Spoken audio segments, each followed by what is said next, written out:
Assalamualaikum maa ngi nuyu auditeur ak auditrice bu sunu kër FM la première radio panafricaine di émettre depuis Los Angeles mu lëkkaloo ak Cap Sénégal Natangué ci njiital président Abdoulaye Fall ñu fas yéene wéyal émission actualité politique comme chaque mardi à partir de 16h may dalal ci plateau bi ñaari invité de marque muy Sidi Fall di secrétaire national chargé des affaires économiques ci biir Cap Sénégal Natangué mu fas yéene jàkkaarloo ci monsieur Mor Ndiaye di professeur en anglais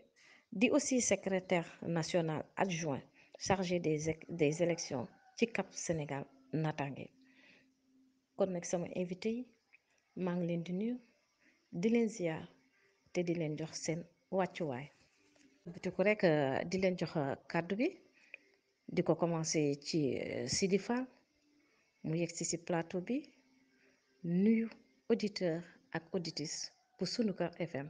bala ñuy tàmbali waxtaan bi. asalaamaaleykum wa rahmatullah jërëjëf soxna Marème Sall maa ngi lay nuyu di la ziar di la remercier ci invitation bi di nuyu aussi sama co-débatteur Mor Ndiaye di la jox sa wàccuwaay di am contentement bu baax di nuyu auditeur ak auditrice su Sunuker FM di am mbégte ak contentement bu baax di teew ci plateau bi ngir waxtaane li ñu ñor ñun ñëpp muy suñu réew Sénégal di ñaan yàlla dugg ci waxtaan wi ci bismillahi rahmaani rahim génn ci alhamdulillahi rabbil alamin jërëjëf. jërëjëf Sidi Fall ñu ngi lay nuyu te di la ziar di la delloowaat sa wàccuwaay lu bare bari rafetlu nañu nuyoo bi xanaa rek may jël kàddu bi di ko jox Mor Ndiaye moom itamit mu dugg nuyoo auditeur ak auditrice bu Sunuker FM. salaamaaleykum wa rahmatullah auditeur ak auditrice Sunuker FM di nuyu ku nekk ak lëkkaloo biñ ci àndal waa Cap Sénégal Natangué nga xam ni membre laa ci di secrétaire général adjoint chargé des élections di jiital ci nuyoo bi sunu président Abdoulaye Fall daal ci mu jox ko bépp membre ñu nekk ci kaw ba ci suuf nuyoo bi tamit maa ngi ci boole présentatrice bi Mariam Sall di la sant di la remercier ci invitation bi donc man maa ngi tudd Mortala Ndiaye maa ngi nekk professeur d'anglais en même temps nekk consultant en communication jërëjëf Mariama. jërëjëf monsieur Mor Talla Ndiaye ñu ngi lay jaajëfal yow tamit par rapport ak sa disponibilité yow ak Sidi Fall ñu fas yéene waxtaane doxalinu réew mi doxalin bi bëri ay fànn may tey ñu taamu ci benn rekk ci thème yi muy l'état d'urgence et l'état de siège ci biir état d'urgence boobu ak siège boobu dinañu fas yéene waxtaane les conséquences de la délégation des pouvoirs au chef de l'État te lu ko yënga yi tamit muy projet de loi modifiant la loi 2969 bi tax ñu fan yi ñu valider projet boobu kon nag jaadu na ñu takk ci taxaw waxtaanee ko te comme rek ni ñuy wax d'habitude ab réew buy dox day dox ci ay charte yooyu nag ñu jël ko tënk ko xaatim ko ci benn livre bi ñuy wax constitution te yaakaar na réew mu nekk am na ko même réewum Sénégal fi ñu toll nii te ñu dëkk fi ñun ci boobu la ñuy mën a waxtaanee te ñu gis ne nag booy xaatim ak luwaay yu mën a tëral xam naa ne départ ba ca askan wala njeexintal bi tamit day dellu si waat ci askan wi kon nag lépp lu ñuy tënk di ko xaatim kon war naa mën a leer ci boppu askan bi ba nga xamante ni jiixi jaaxa du ci am léegi moo tax nag ñuy wax ci wàllu état d'urgence bi nekk ni nga xamante ne daanaka julli na fi ab toole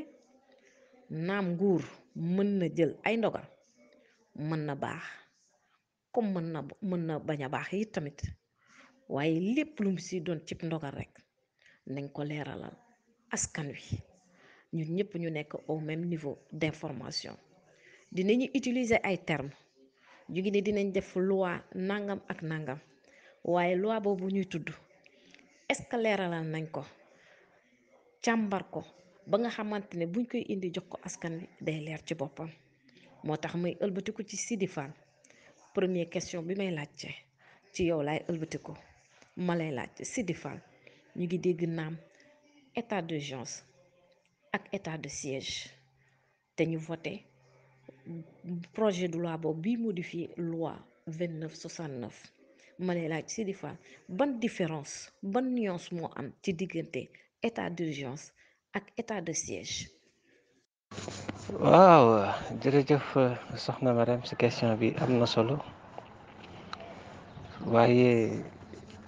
su may wax différence bi am si diggante ñaar yi nga ma laaj état d'urgence ak état de siège mooy mën nañu comprendre état d'urgence pour l'instant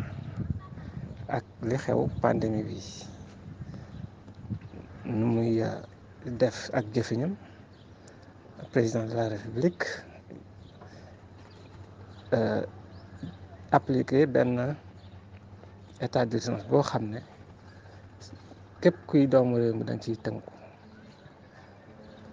mais état de siège bon pour man bon c'est un peu dafa xaw a ëpp daal parce que état de siège dañ ko daan dégg si ay su coup d'état amee ci réew wala mu am xam nga temps de guerre wala dara xam nga soo déjà soo ne état de siège rek dafa garaaw te gis nga Sénégal suñu autorités yi dañuy tàmm la nga xam ne wax dëgg yàlla kenn xamul lu nekk ci gannaaw loolu lu ne tëll rek ñooy nekk ci kaw nekk ci kanam làmmiñ yu rëy ratatatat li ñu war a def wala li ñu liggéey non non non ils ne travaillent pas ils ne font que parler état de siège pour lan état de siège tolluñu foofu wax dëgg yàlla léegi nag entre état d'urgence ak état de siège soxna Marème état d'urgence comme pandémie bi su amee nii ok wala sax état bi Macky Sall jël benn décret ne lii laay def quelques sénégalais génn xam nga comme nuñ doon def temps yi passé ñi yàq toj mu ne état d'urgence mais quant à état de siège non c'est trop loolu nag suma gis-gis la wax dëgg yàlla dafa mel ne daal état de siège dafa xaw a am doole daal trop soo ko tuddee si réew mi rek c'est parce que jéggi na dayoo te nag wax dëgg yàlla mën nañoo yem si état d'urgence pour l'instant jërëjëf. waaw jërëjëf soxna Marème si question bi am na solo macha allah waaw pour tontu si loolu damay wax ne rek bu ñu sori état d'urgence soo ko déggee si réew rek mooy bon am na lu xew garaaw na garaawul peut-être pandémie bi waaw président ne dafay def état d'urgence loolu ñëpp mën nañ ci ànd ñëpp mën nañ ko comprendre mais état de siège fu ñu ko mosaan déggee rek guerre dafa am wala coup d'état wala daal lu jéggi dayoo vous voyez ba tax na man de ma part pour man état de siège daal wax dëgg yàlla ëpp na jarul sax ñu jarul xam nga ay gros mots la yoo xam ne waruñu ko tudd si xam nga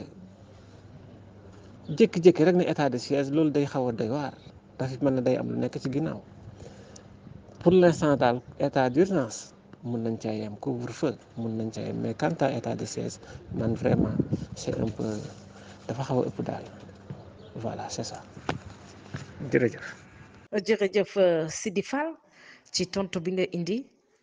kon nee nga état de siège dafa rëy situation buñ ci tollee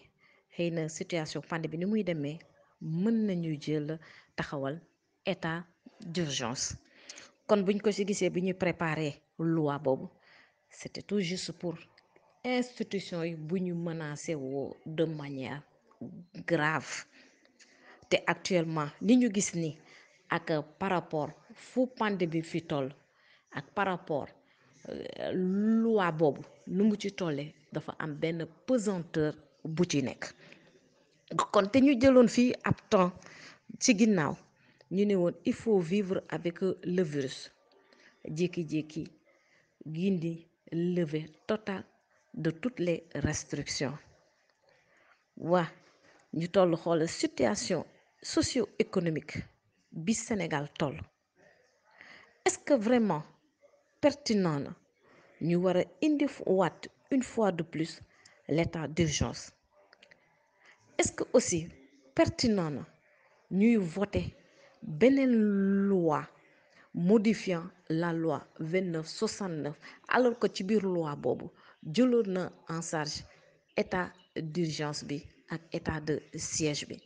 lan moo manqué ci loi boobu ñu war ko compléter ci loi bi ñu mujjee voté ban portée le projet de loi boobu am ba ñu war ko mën a indi mu modifier loi 2969 kon may tourner si monsieur Mor Ndiaye di ko laaj question boobu ma posé léegi ci moom laa ko adressé pour mu mën nañu ci indi ay leeral. waaw salaamaaleykum Mariam bala ma lay tontu permettez-moi ma nuyu Sidi Fall bi may introduire dama ko fàttee nuyu xam nga xel moom day fàttu bon pour revenir à la question mooy comme thème bi état d'urgence ak état de siège boo xoolee différence bi état d'urgence donc loi 2969 lañ ko voté woon relative comment dirais-je 2969 la woon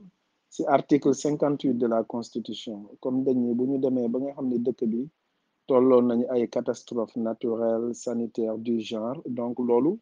dañuy déléguer pouvoir yi au chef de l'État pour me faire face à la crise maanaam dañuy dooleel chef de l'État jox ko doole yoo xam ne dina mën a xeex problème buy am mais comme ñoom ñun nekkuñu ci comment dirais-je nekkuñu ci état d'urgence sécuritaire dañoo nekk ci état d'urgence sanitaire donc amul benn menace boo xam ni day gétte dëkk bi foofu la ñuy waxee état de siège maanaam moom bu dee loi yi ak force yi pouvoir yi ñu doon jox police pour mu ben restreindre c'est-à-dire nit ñi dem beeg dikk bi ñu wàññi ko manifestation yeeg yooyu ben def yooyu nga xam ni dina tax ñu mën a xeex mbas mi mais bu ñu nee état de siège su boobaa pouvoir yëpp militaires yi lañ koy jox ñoom ñooy sillonner dëkk bi wër di xool kaaraange comme ni ko sama naataango Sidi Fall waxee bu ñu demee état de siège dafa graaw day fay mel ni comme ni wax coup d'état day am wala ay forces extérieures yoo xam ne dañuy ñëw wala dañuy nekk ci guerre xam nga yooyu ci ay dëkk ay fee lañ ko daan gisee comment dirais-je ay Égypte wala ay dëkk naar yi nga xam ne guerre bi dafa permanente lañ ko doon gis mais ñun crise sanitaire la ñu am amuñu crise sécuritaire donc man gisuma raison boo xam ne war nañu décréter ay état de siège bi nga xam ne militaires yi dañuy jël pouvoir yi affaire yooyu mel ni ñu dañoo nekk ci guerre wala du genre donc man dama jàpp ni crise bi mu amee chef de l'État da see waroon associé ñëpp mais tey boo décréter tey ñu mën comme li nga wax mën revenir à votre question mooy modification bi donc tey le modifier l'État bi léegi ñoo ngi naan gestion de crise sanitaire du genre seen beneen appellation buñ koy jox ni sans rendre compte que ni ñun li ñu chef de l'État waxoon mooy vivre avec le virus toll nañ foo xam ni nit ñi Sénégal secteur informel la secteur boo xam ni 70% des activités de li ko regroupe mooy secteur informel ñuy toog bureau bari wuñu ñu néew lañ kon état yi loi bi ñu modifié dina gën a je sais pas comment le dire dina restreindre liberté des gens dina tax nit ñi seen liggéey dootul demeeti noonu dem beeg dikki bi dina gën a wàññeeku ñëpp amuñu oto xool 18 heures bu jotee arrêt yi nit ñi di buuxante affaire yooyu mais yooyu noonu ay point de relais pour la propagation du virus la ay vecteurs de transmission virus la tey loolu ay rassemblement bu ñu toogee di tere ay rassemblement di tere lu ne yow nga naan ay couvre-feu bi ñoom bala ñoo doon wax ñoom dañoo waroon di expliquer ak ñun ni couvre-feu bi ñu daal di def benn analyse ni couvre-feu bi kat biñ ko defee lii la jur parce que permettre nañu ñu xeex mbas mi fii ak fële mais xam nga comme li gars yi di wax rek tâtonnement la ak cacophonie boo xam ne kenn xamul dañuy làmbatu rek dañuy làmbatu. jërëjëf Mor Ndiaye ci fi nga jeexale rek lay jël nee nga si tâtonnement la ñu nekk ak cacophonie kon dëkk bi am na fu loo xamante ne mënoon nañ ne état de crise sanitaire tamit ñu xool dëkk bi ndax couvre-feu bi ndax am na portée waaye li ma ci jaaxal bëccëg bi Mor nit ñi ni ñuy jaxasoo est-ce que gënul garaaw guddi gi ñu jël kon nag ce sont des questions qu'on se pose à n'en plus finir jërëjëf Mor Ndiaye par rapport ak réponse yi nga indi am na solo lool xanaa may tourné waat rek si Sidi Fall di ko laaj Sidi Fall par rapport ak projet de loi bi ñu validé tout récemment à l'Assemblée nationale majorité mécanique nekk fa jagleel président lii moo ko jagleel ci plein pouvoir président yi tamit laaj ko ñu jox ko est-ce que gis nga ne président ak taxawaayam favoriser na équilibre entre les différents pouvoirs de la République. Merci beaucoup soxna Marème xam nga soxna Marème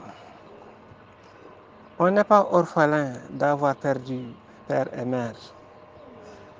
mais d'avoir perdu l'espoir. Et pour vous dire, présentement le Sénégal est orphelin car nous avons perdu tout espoir envers notre président, le président Macky Sall. Vous me parlez de l'Assemblée nationale, soxna Marème. Gis nga Macky Sall, président Macky Sall, li mu laaj ñu votel ko moom la mës a yor moom la mës a doxe moom la mës a jëfe moom la mës a liggéey c'est-à-dire acte bi la doog a posé yóbbu ko assemblée nationale lan la représenté pour le peuple mooy ñoom au lieu ñu jéem a nekk député askan wi waaye député Macky Sall lañu yemuñ ci acte yi ñoom dañ koy wax lu président indi dañ koy voté. Dans quel pays sommes-nous? Gis nga je suis désolé mun nañu wax ay loi mun nañu wax ay article mun nañu wax lu ñu neex au Sénégal mais la constitution bi nga xam ne fa la Sénégal sukkandiku bay def la constitution boobu santaane malheureusement constitution boobu nit la buy dund yor bakkan yor tànk yor loxo bu tudd Macky Sall mooy lépp Sénégal lu ko neex mooy am lu ko neexul du am et c'est ça la vérité. kon suñuy ñëw di wax ay président dem na assemblée neen day laaj député yi loolu yëpp maquillage la rek bu ñu fowee suñu xel yi ngir yàlla de toute façon si pandémie bi lañ nekk kenn ku ci nekk rek na nga jël sa sa musluwaay su ma ko waxee noonu nga jël say devant ba moytu ko ak sa njaboot ak lépp. mais li ci des li ma acte yi ma gouvernement bi di jël vraiment jëluñu ko ngir peuple bi mais lépp luñ ciy def rek ngir intérêt président Macky Sall la ak ñi mu àndal jërëjëf. muy ñëwaat rek ci Sidi Fall nee na séparation des pouvoirs daf fee amul woon sax ba ñuy wax waxu équilibre ndaxte pouvoir yépp président Macky Sall moo ko fa nekk mu am majorité présidentielle à l'Assemblée kon nag lu ñu waxoon la jëf moo desoon kon lu mu moomoon la rek mu ñëw di ko jël kon nag muy danger bu dee moom mooy toll ci wàllu député di ko doxal toll ci wàllu exécutif di ko doxal toll yi tamit ci wàllu pouvoir judiciaire tamit di ko doxal kon daanaka wax fa équilibre sax dadul am sens parce que ku nekk sa champ d'action doxaloo ko wëyaloo ko ba ñuy mën a wax séparation. muy ëlbatu rek di jël monsieur président Abdoulaye Fall mi nekk ci ligne bi bëgg intervenir mu dugg moom i tamit ñu laaj ko ban gis-gis la am ak ban nuance bi ma posé woon question bi rek Mor Ndiaye tontu ci Sidi Fall tontu ci muy dellu si waat rek di ko laajaat monsieur président Abdoulaye Fall ban nuance moom moo am ci état d'urgence ak état de siège ba askan wi nekk ci jiixi jaaxa ba ñu indi ci voté waat beneen loi buy modifier loi 29/69 te léegi yépp ñu bokk benn portée lépp di dellu ci loi sur l'état d'urgence et l'état de siège kon ñu bëggoon monsieur président Abdoulaye Fall nga indi ci nga wax ñu ban jàngat nga am ci loi boobu. jërëjëf soxna Marème ñu ngi lay nuyu di la ziare di la wax jërëjëf ci sa émission bu am solo bi waaye di nuyu aussi say invité Mor Ndiaye ak Sidi Fall di nuyu aussi fidèle auditeur ak auditrice bu sunu kër FM di nuyu aussi tous les membres de la convergence alternative pour la prospérité Sénégal Natangué mu am nag laaj boo samp ñu bëggoon ci indi suñu gis-gis mu jëm ci état de siège ak état d'urgence bi nga xamante ni la loi numéro 69/29 du 29 avril 1969 mooy wax ci état d'urgence bi ak état de siège bi te ci article 1er état de siège ak état d'urgence boobu aussi sont intitulés dans les conditions prévues à l'article 58 de la Constitution te bu ñu bëggee indi wax suñu kaddu ci ñaar yi dañuy jéem a faram-fàcce benn bu ci nag lan lay tekki mu mel ni état d'urgence bi day désigner un régime exceptionnel boo xam te ni il est mis en place par un gouvernement mais dafa am ci ay anam yoo xam te ni ci lañ koy tuddee bu fekkente ni dafa am atteinte grave à l'ordre public wala mu am trouble grave wala mu am calamité nationale donc état d'urgence boobu aussi mën nañ ko gisee ni buñ koy wax day mel ni dañuy jël ay doole yokk ko ci pouvoir autorité administrative yi notamment mooy pouvoiru police ba nga xam te ni da ngay gis restriction de certaines libertés publiques ou individuelles bu doomu aadama yi ñi nga xam sax dañ leen considérer ñoo xam te ni ñu dangereux lañu dañuy dem ba bu dee ci état d'urgence bi day am benn contrôle sax boo xam te ni day dem ba ci presse bi donc dafa dem nekk loo xam te ni dafa xóot lool dinañ ci nemmeeku sax limitation de circulation des personnes et des véhicules, même expulsion du territoire wala interdiction des réunions yooyu yëpp dafay bokk ci état d'urgence bi mam assignation à résidence daf cee bokk. Donc te état d'urgence boobu aussi autorité compétente bi mën na ko proclamer ci territoire national bi yëpp, comme mën na ko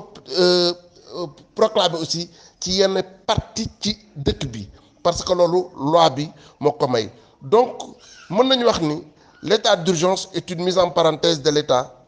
de droit au profit du maintien de l'ordre public. waaye bu ñu demee nag ci état de siège foofu dafay gën a graaw. li tax ñu di ko wax mooy état de siège, c'est un dispositif juridique généralement mis en œuvre par un gouvernement ci ban côté bu fekkee dafa am ay cas yoo xam dañuy wax ni péril imminent la. ci péril imminent mën nañu wax insurrection armée ou invasion étrangère boo xam te ni day dal ci kaw nation bi. dafa am nag ay mbir yoo xam te ni ay dispositions yu bare te wute nekk nag ay galgal ak ab mbir yu yéeme yu nekk ci biir, parce que bën na dem ba armée bi day remplacer police ci sécurité publique bi.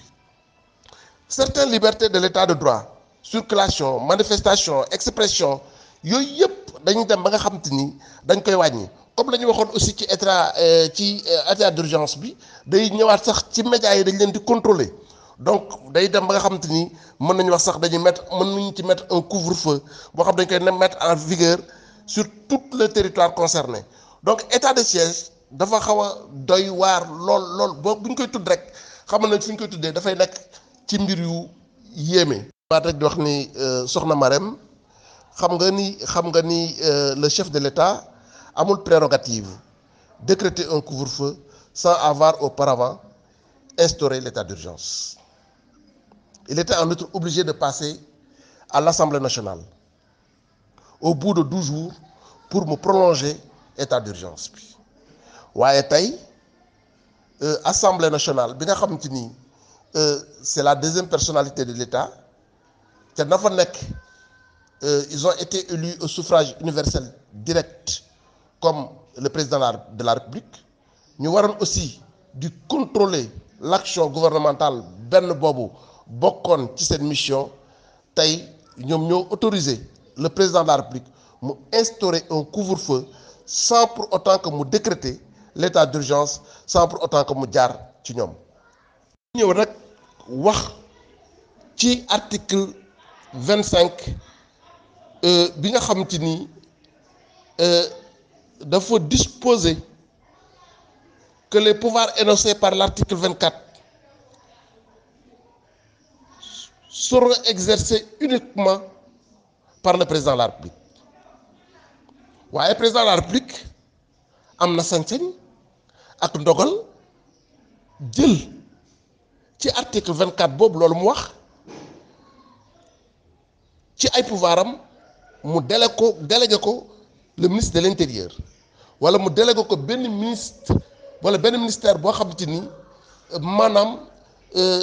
mbirum crise sanitaire bi da koy concerner, wala sax mu jéggi foofu dem ba ci gouverneur yi wala ci préfet yi délégué leen pouvoir boobu. léegi bu ñu duggee ci article 24 lan la wax dafa wax en cas de survenance d'une catastrophe naturelle ou sanitaire, il est donné à l'autorité administrative compétente, sans qu'elle soit proclamée l'état d'urgence ou l'état de siège, pouvoir de prendre des mesures visant à assurer le fonctionnement normal des services publics et de la protection des populations. foofu rek bu ci taxawee dañuy wax ni ñi nga xam te ni dañu jiite ndax dañu protéger askan bi wala dañu nekk ci tâtonnement. tey bu ñu jëlee Thiès ak Dakar décrété fa couvre-feu ak état d'urgence tëjuñu ko, nit mën a jóge Thiès dem ba Dakar, nit jóge Dakar dem ba Thiès yeneen nit mën a jógee ci feneen ñëw ci région de Dakar wala région de Thiès te virus bi nit ñoo koy fekk di ko yóbbu ndax couvre-feu bi am na njëriñ ndax virus bu guddi lay jóg ndax nit ñi di dem di jëli virus bi di ko yóbbu ndax ñoom guddi gi la ñuy jóg yooyu yëpp dafa nekk loo xam te ni warul woon nekk ci tâtonnement dañ ko war a saytu xool ko bala ñu koy jël pour mu nekk loo xam te ni askan bi daf ci jëriñu. avant le président de la république di jël réew mi dafa amoon lum ñu jaay muy la séparation des pouvoirs entre l'exécutif le législatif ak le judiciaire tey ñu gis ni pouvoir législatif jël nañ ko sax la ca président mënoon a am mën ko dénk ministre wala gouverneur wala préfet pouvoir judiciaire bi on voit toujours la mainmise de l'exécutif dans le judiciaire gis nañ président de la république comme da nga ñëw ci séparation des pouvoirs yi bu fu wax ne ay dossier moo ci teg loxoom waa pouvoir yooyu ñu ko jox yépp tey dañ ko gën a renforcer nañu bàyyi xel tuuti Marème soxna Marème ci la suppression du premier ministre le premier ministre bi doon def lépp dañ ko jël jox ko président de la république lan lañ doon wax force track ndax fa la ñu am waaye en avril 2020 gis nañ fi aussi pouvoir yi ñu yëkkati renforcer ko avec cette fameuse loi d'habilitation ca article 77 ba fa nga xamante ni président bi amul woon sax soxla pour jaar à l'Assemblée pour légiférer sur des questions d'ordre économique budgétaire financière juridique sanitaire et sécuritaire man nag dama jàpp ni réew boo ci nekkee jël doole jëpp jox ko le président de la république muy buur ak bummi te gis nañ ci crise bi di pandémie bi ñu ciy wax corona business am na loo xamante ni jagleloon na ko gorom demoon na ba indi ak coow ba Guy Marius Sagna ak docteur ou professeur Babacar Diop suma xarit sama doomu ndey jóg porte plainte pour ñu jël gorom boobu jël gestion bi nga xamante ni moom lañ ko joxoon ci dund gi ñu jël doon ko wisaare te loolu sax nekk woon priorité parce que li nekkoon priorité mooy les mesures barrières waaye xëy na nangu nañ ni daf noo bett kenn xamul woon moo tax tâtonnement boobu doon am waaye nag waroon naa jaar ci yoon dégg naa temps yi ñuy wax ni la ñu waroon def yëpp jaar na ci yoon à 98 xaw ma 80 nangam pour cent waaye indi na coow lu tax ñu porter plainte jëmale ko OFNAC pour goroom rendre compte loola des ci bu fekkente ne pour askan bi la naam d'accord nañu waaye nag bu fekkente ni dañ koy utiliser pour piétiner pour joggati pour profiter là ça devient grave nit ñi nag nañu bàyyi xel ci le président de la République acte yu muy teg bu baax soxna Marème. jërëjëf président Abdoulaye Fall ci élément de réponse de taille yi nga indi macha allah mu ngi ñu ci lu bari waaye tamit ci sa biir wax lim nga article 24 ne loolu rek déjà renforcer na woon pouvoiru président de la république kon nag président de la république boo koy xool pouvoir yu bari am na ko kon moo tax nit ñi di poser question lan moo waral mu indi projet de loi bi et alors que déjà am na ay pouvoir mais bu ñu ëlbatikoo ne assemblée bi moom moo ko validé jox ko doole ga mu amoon mu dolliwaat ko ah ay la yëwan ca départ ba ñuy wax nee nga ne député du peuple la ñu waroon a am biir assemblée nationale waaye nag boo ko xoolee bu amee majorité présidentielle ay la yëwan ñun ñëpp xam nañ ni ki la fal wala mu am fu mu la taxawal naam gaa peuple bi sax moo leen fal waaye ñu ëlbati ko mel ne président de la république dafa am orientation yi mu leen di jox parce que wax fa dëgg yàlla ñoom ñoo bokk seen parti li mu doon wax la patrie avant le parti lépp dafa naxsaay waa ki la abal bët bu la ko abalee fi nga bëgg mu xool foofu moom lay mën a xoolee kon mënul indi leneen lu nga xamante ne duñ ko valider loolu moom boo koy xool sax neexul ci dégg-dégg mais su fekkoon ne ñun ñii peuple bi ñu gis nañ ne askan bi moo ñu ñor encore bu la peuple bi xasee ba fal ay la yëwoon toogal ka fa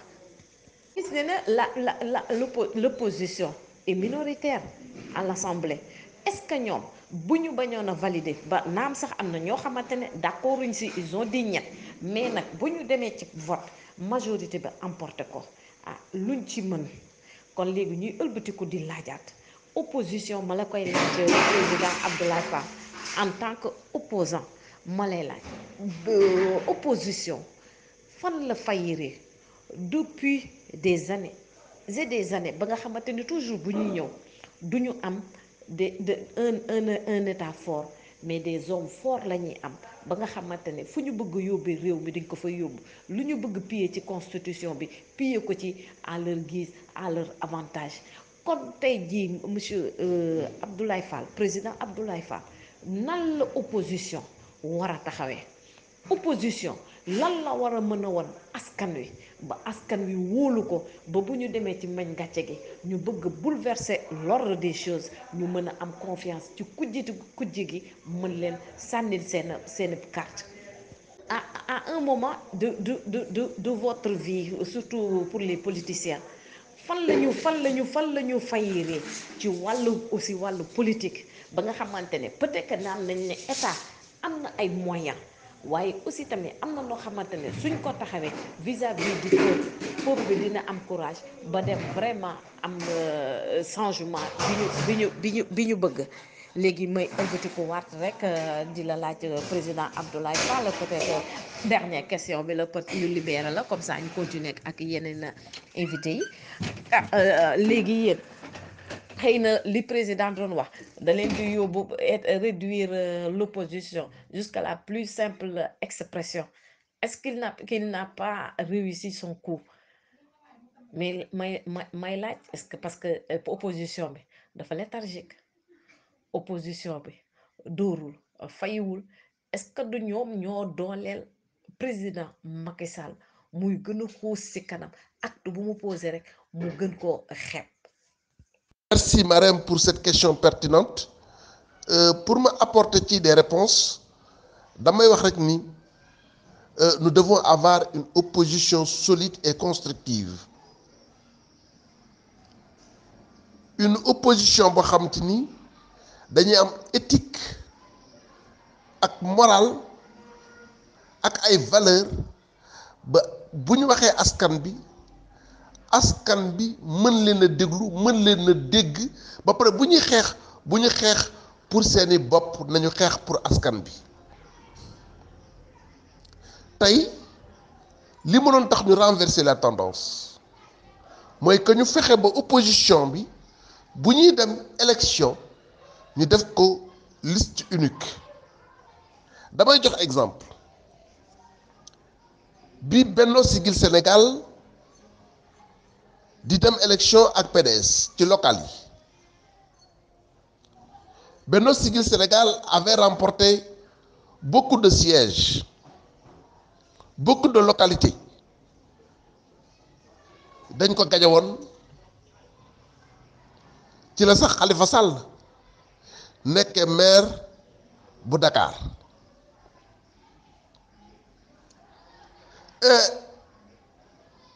ñu gis ni foofu dañu dem ba ci biir ay égo moo tax l'unité de cette famille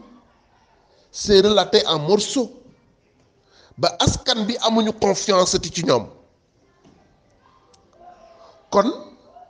il faut que ñu wanaat leneen moo tax may wax une opposition constructive dëgg jubal ànd nekk benn te bañ a dem ci dispersion ndax sinon élection législative bu ñu mënti dem le pouvoir en place day am une majorité mécanique te député yi duñu xam rôle bi nga xamante ni moom la ñu war a taxawee dañuy jàpp ni député président de la république lañ fàtte ne askan bi moo tax ñu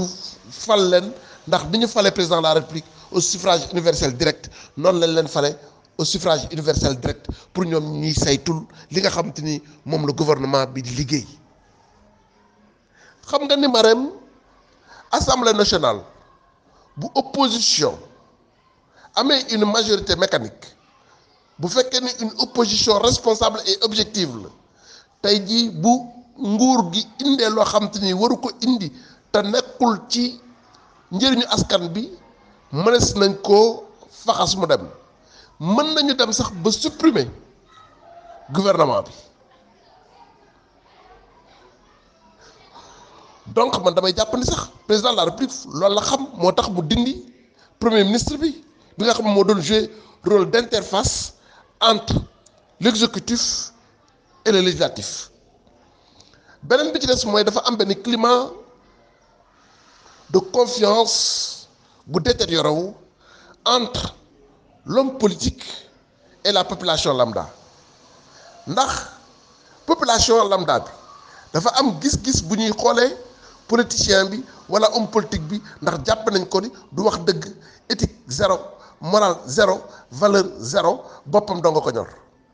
waaye politicien bi wala homme politique bi am bët bu muy xoole aussi population lambda bi mooy gëmul dara mu mel ni benn jeu la mu mel ni naxante la parce que tey jii kii ànd ak Cap Sénégal naataange bu Macky Sall wootee mu dem fa bu PDS wootee mu dem fa bu Sonko wootee mu dem fa bu Boubacar Camara wootee mu dem fa bu Marème Sall wootee mu dem fa bu Sidi Fall wootee mu dem fa waa ban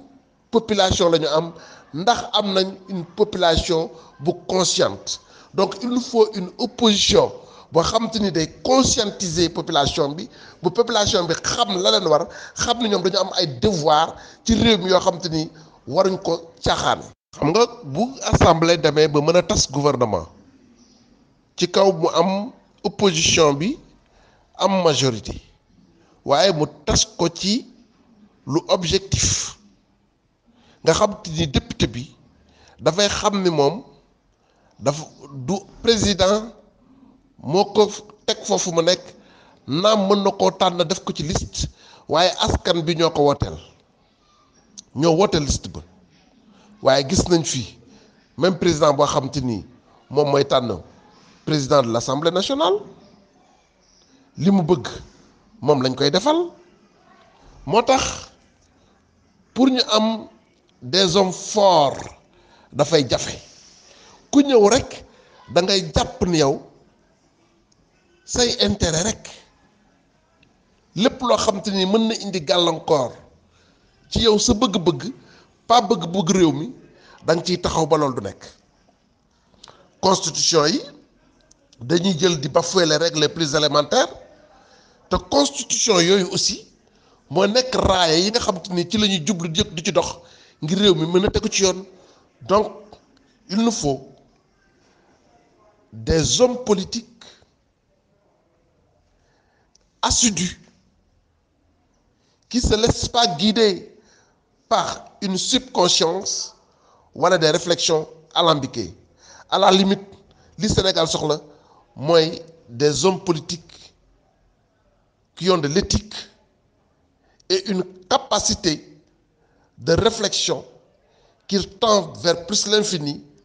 qui peut au moins orienter le pays vers des lendemains meilleurs. jërëjëf président Abdoulaye Fall ci tontu bi nga indi muy tontu bu pertinente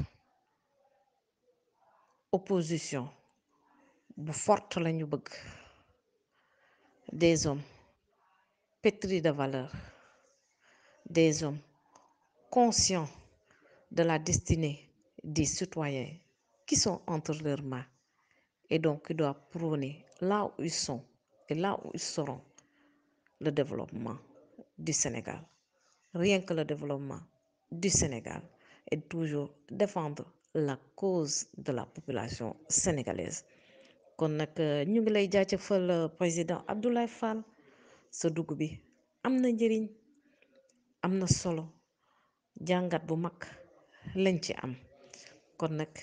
sant ak ngërëm ñeel na la na rek may ëlbatiku waat ci Sidi Fall ñuy continuer rek di wéyal émission bi ci Cap Sénégal Natangué muy un parti en construction képp ku ko soxla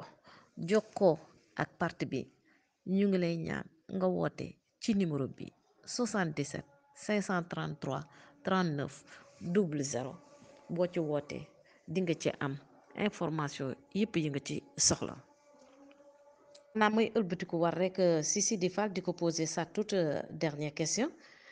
di la laaj rek Sidi Fall yan conséquences moo mën a découler ci plein pouvoir yi ñu légué au président de la République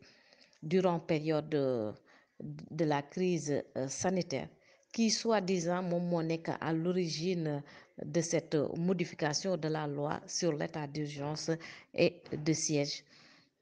surtout su amee outrage ci doxalin bi.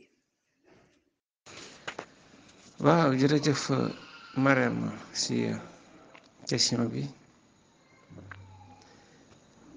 mais yan conséquences la mën a indi malheureusement ay conséquences rek lay indi solution du am mukk si nu mu demee nii parce que du mën a am sax heureusement que la vie nous donne toujours une seconde chance qui s'appelle demain waaye bii moom le coup est déjà parti kenn fi nekk lu mu laaj mu votal ko mu def lu ko neex teg ko ci kaw askanam te man je pense que vraiment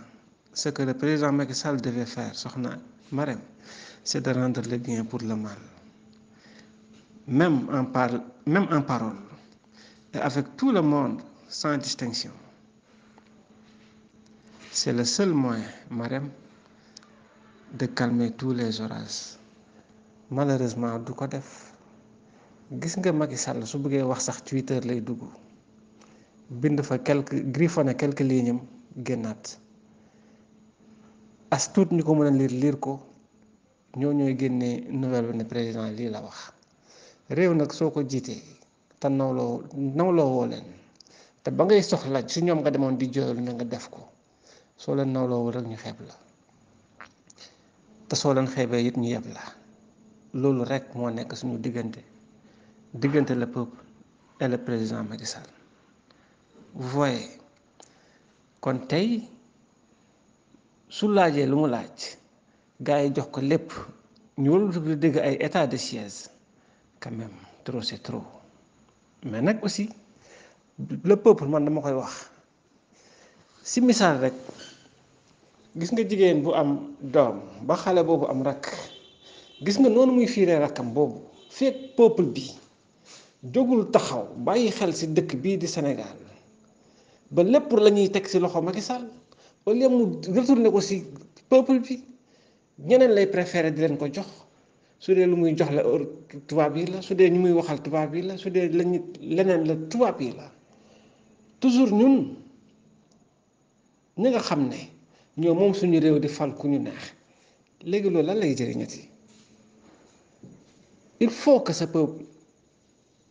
yeewu tuuti dama koy wax soxna Madame Sall et j'ai tendance à le dire dama koy répéter ce qui détermine la valeur d'un peuple soxna Madame ce n'est pas le mot à mot de son existence terrestre waaye la capacité de sentir l'absolu et d'exprimer la volonté d'y parvenir malheureusement yow da ngay wax ne sax yow est-ce que ñi nekk ci biir dëkk bi di ñu leen tuddee waa dëkk bi est-ce que xam nañu lu xew xamuñ ko est-ce que jéem nañu xam lu xew jéemuñ ko waaye léegi nga ne sa dëkk dana baax ñu ngi fi teg danañu doxal effectivement waaye seen bopp ak seen poos ak seen mbokk ak seeni intérêt voilà.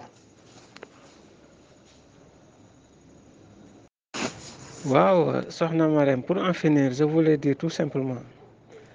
que plus belles vérités du monde ne servent à rien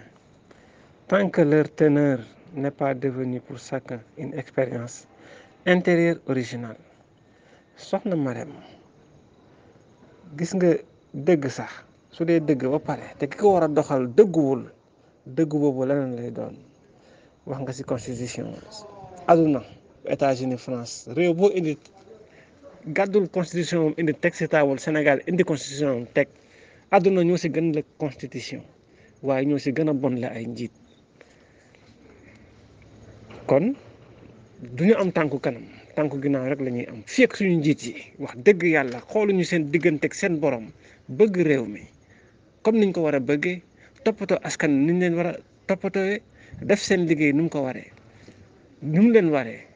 lii mooy suñu feebar soxna Marème lii mooy suñu problème te nag seul le peuple est souverain peuple bi rek ñoo war a yeewu waay pour mun a dindi loolu foog aussi chaque jour que jëfee ñuy alerter ñuy wax ñuy indiwaat gars yi parce que nag vraiment doy na waar sinon rek fi Sénégal jëm baaxul te lu maam Abdou waxoon rek gaal gi si biir gaal gi lañ nekk ñun ñëpp su gaal gi wengee rek mara détaillé su gaal gi suuxee ñun ñëpp ñu suux avant qu'il soit trop tard nañu jóg su dee wax la ñu wax ko su dee lu mu mën a doon la ñu bokk ko defandoo ko ngir yàlla ñëw ak walloom dimbali ñu am lu ñu bëgg mais sinon ñii nekk suñu kanam doxaluñu seen bopp lañ fi nekkal di nuyu ñëpp di ziar ñëpp asalaamaaleykum wa rahmatullah. jërëjëf monsieur Sidi Fall ci tontu yu am solo yi nga indi te xanaa rek may ëlbatiku ci monsieur Mor Ndiaye di ko poser moom aussi la toute dernière question ma koy laaj rek Modou actuellement ñu ngi nas di nocci ma lay laaj yow ban lecture nga am ci orientation bu chef de l'État parce que nit ñi am na lu bëri lu ñu wax ci li waral taxawaay bi muy laal constitution bi yàlla rek a xam ma lay laaj ban njàngat nga ci am ci gestion crise sanitaire bi et damay naan sax dans le cadre général ci gestion réew mi actuellement fi ñu toll. waaw soxna Marème jërëjëf. Avant de répondre à votre question, je voudrais un tout petit peu rebondir ou bien magnifier la pertinence et l'éloquence de l'analyse de notre président Abdoulaye Fall. Je pense qu'il a évoqué tous les points de fond en comble. Franchement, def na benn analyse bu pertinente et que ku ko dégg muy xam muy wax c'est avec maîtrise, c'est avec connaissance avérée qu'il est en train de nous expliquer les maux auxquels notre pays souffre et qu'avec des dirigeants incompétents qui s'assombrissent de jour en jour et de mettre notre pays en péril. Donc ils sont guidés par l'assoiffement du pouvoir. Donc ils veulent s'agripper au pouvoir, raison pour laquelle boo xoolee modification bi président daal di defaat c'est ça. Donc il s'est attribué tous les pouvoirs juste pour pouvoir diriger le pays à sa guise. Moi, je pense que étant une crise sanitaire qui est en train de sévir notre pays actuellement ou même voir le monde, donc il aurait beaucoup plus judicieux qu'il essaie de associer toutes les couches sociales. La constitution, elle est sacrée. C'est ce qui définit le fonctionnement et le déroulement de notre pays. Man je pense que amul woon benn gis-gis wala lu tax muy modifier waat constitution bi. Si il veut faire passer une loi à l'Assemblée nationale, mais man je pense que ni waruñu sax di voter parce que moom il a la majorité. Assemblée nationale assemblée la moom kay dafa waroon génn rek ni dogal naa ni léegi voilà on va proroger xawma la loi 29 bi lii laa bëgg a def ñu ni ko ok parce que loi bu fa jaar day jàll. Il a l'Assemblée nationale dans sa poche. Tout cela c'est juste pour s'agripper au pouvoir man loolu laa gis lecture de jeu boobu laa gis. Donc ñun je sais pas nos dirigeants là ils sont de connivence avec les Occidentaux, de telle sorte que lu ñu def rek ñoom dans leur pays ñoom ñu copier ci loolu. Il est grand temps que nous nous départissions hein, d'être des marionnettes ou je sais pas, vous m'excusez du gros mot. Man daal loolu laa gis crise bii nii ñun ñëpp la. Il faut sensibiliser davantage des populations, de savoir que cette maladie est en train de prendre des proportions inquiétantes. Mais cela ne doit en aucun cas permettre au président de la République de restreindre les libertés des citoyens ou bien de leur empêcher de vaquer à leur occupation. Comme je l'ai dit tantôt, le secteur formel constitue 70% des activités économiques de notre pays. Ñi toog bureau dañ leen di wàññi, ñi am seeni oto dañ leen di wàññi, ñi am salaire dañ leen di wàññi. Kon bu defee ay couvre-feu daa di def renouvelable état d'urgence, ñi jaay guddi du ñu amati lu ñu jaay, ñi nga xam ni guddi la seen activités yi di am dañuy toog ku leen di dundal, ils vont tendre la main. Actuellement moom li muy def nii mooy je sais pas, il est en train de mettre de l'huile dans le feu, maanaam fàcc benn problème